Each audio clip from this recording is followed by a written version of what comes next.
Hi there, dear friends. This is Bob Hatton. This is the Encourager.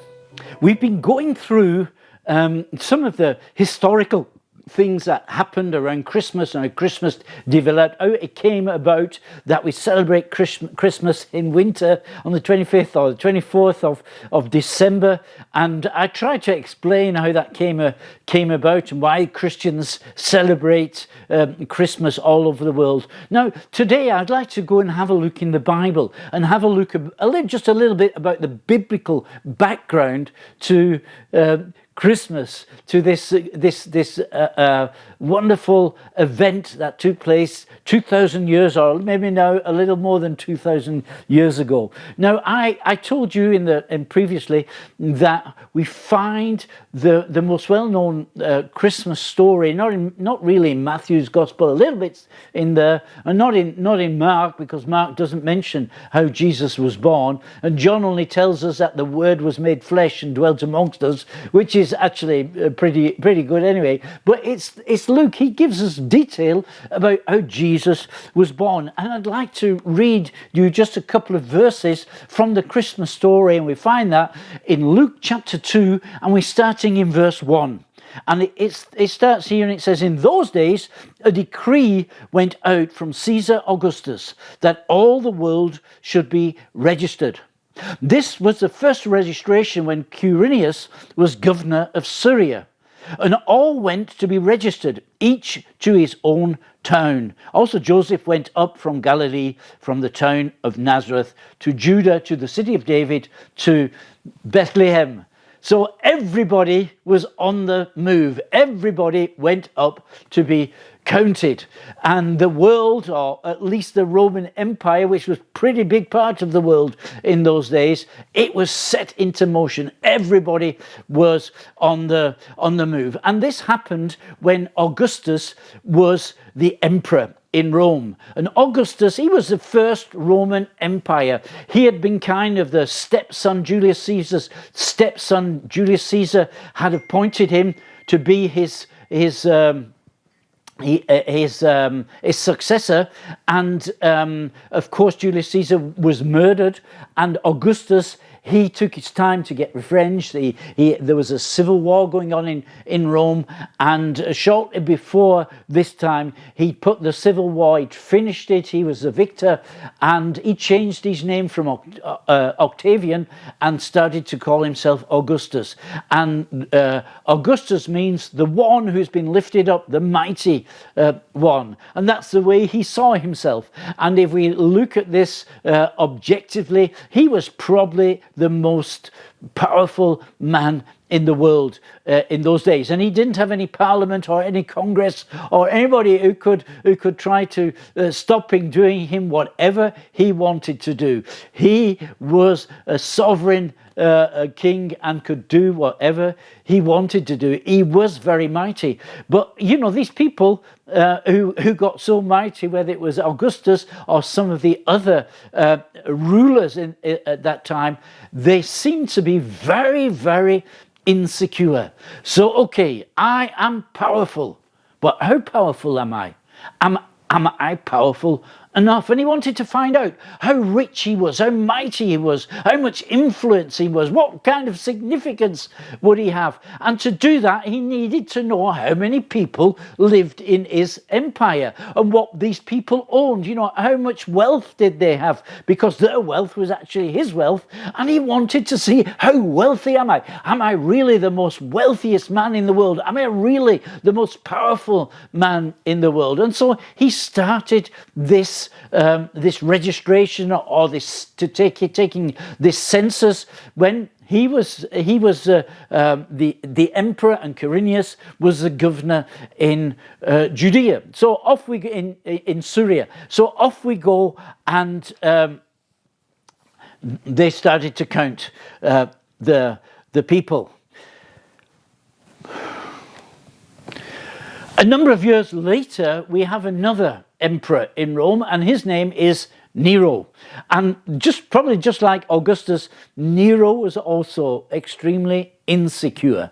He was a great emperor. He was an emperor over the greatest kingdom, over the greatest empire that had ever ruled. But is that greatness enough? How great am I? And am I great enough? And he was extremely insecure. Now, his story is that when he was born, some soothsayers came and they made some predictions about who this baby would be. And that seemed to make him very important. And I guess when he was appointed as the emperor, when he was crowned, that these soothsayers or other, they were active again and making predictions and making some kind of declarations about this guy who was so absolutely insecure. Now, after he'd been born, of course, people went out, heralds went out across the empire and proclaiming the birth of a boy. Unto us a child has been born, unto us a son is given, and they announced this, and that was called the good news. The good news was being proclaimed, and in the Greek for good news is, of course, evangelion. Evangelion translated into English is gospel, the good news. And of course the same thing happened when he became emperor, and the same thing happened again every year when it was his birthday. That was the gospel. That was the good news that was proclaimed. Probably the people had a holiday when the emperor had a birthday. Now, besides that, he also came from a long lineage of kings. Well, his dad was emperor before him, and actually Nero became emperor after he'd murdered his father. So at least he had a lineage of two people, yeah. You know, all his soldiers, they would always proclaim the Caesar, he is Lord. Caesar, he is Lord. Caesar is Kurios. He is Lord. And I wonder whether they were because they were so dedicated to him, or because it was because he paid them. Now, if we just have a look at, this Nero is very similar to Augustus, the mighty one, the exalted one, and they're just the same as Napoleon in the 18th, 19th century here in Europe, or Hitler or Stalin, or many other of the world rulers, or even just local or national leaders who seem to be so insecure and are always covering their back. And actually the real good news is that Jesus has been born. And you can read in Romans chapter 1:1-4, it's a very satirical passage that Paul writes, comparing actually Jesus with the emperor, although he doesn't name the emperor, but he talks about the gospel, the good news. It's not that the king has got his birthday, but that Jesus has come to reconcile man with God. Jesus is come to give new life. Jesus is come to give a new start, to forgive us and to start over with us. And this Jesus, his coming and his life and his work and his death and his resurrection, that was all prophesied. It wasn't just a couple of soothsayers who said something vague about him. They prophesied in the Old Testament over a number of hundreds of years, and they prophesied with hundreds of prophecies telling us how this person who God was going to send would look like. It went even into the details. I mean, there's the details about a crucifixion, and when they were written in Psalm 22 or Isaiah 53, they not even it wasn't even practiced at that time. And then we read some things in detail that when they were crucifying or when he was dying, his enemies, they would be casting lots for his clothes. He would be betrayed by someone who would give him a kiss. He would be betrayed by a friend, by the person who's sitting next to him and sharing the bowl of food that they would be eating together.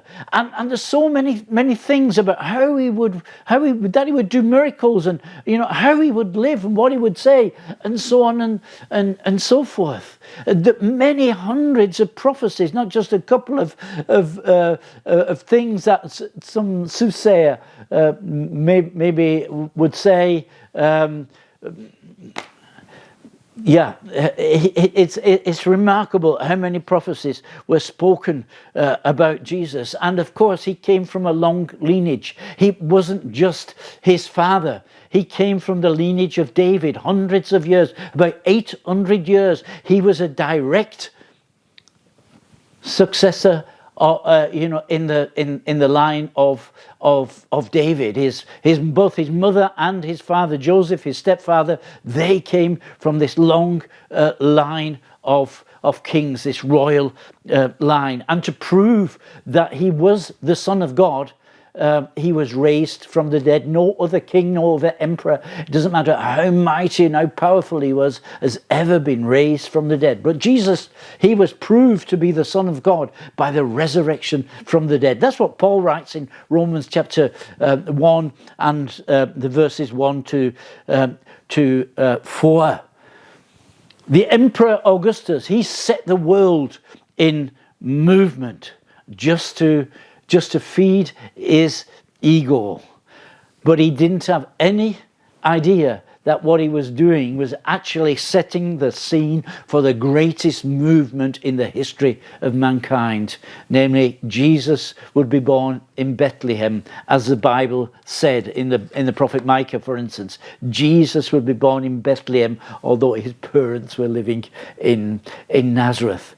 God's got everything under control, even in these days, of the coronavirus crisis. God has got everything under control. Everything is in his hands. So let me ask you, why don't you commit your life to him and start to living a life with him, and see what he does in your life, and see all the good things he can make out of your life. Well, that's it for today. So God bless you. I hope that you'll tune in again tomorrow, and have a good day today. See you, Bob Hatton, the Encourager.